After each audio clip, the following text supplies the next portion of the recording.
واستغفر الله إن الله كان غفورا رحيما. ولا تجادل عن الذين يختانون أنفسهم إن الله لا يحب من كان خوانا أثيما. يستخفون من الناس ولا يستخفون من الله وهو معهم إذ يبيتون ما لا يرضى من القول وكان الله بما يعملون محيطا. ها أنتم هؤلاء جادلتم عنهم في الحياة الدنيا فمن يجادل الله عنهم يوم القيامة أم من يكون عليهم وكيلا.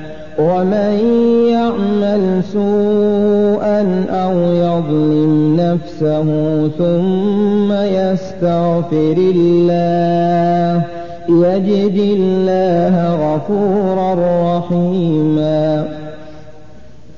ومن يكسب إثما فإنما يكسبه على نفسه وكان الله عليما حكيما. ومن يكسب خطيئة أو إثما ثم يرم به بريئا فقد احتمل بهتانا وإثما مبينا. ولولا فضل الله عليك ورحمته لهم طائفة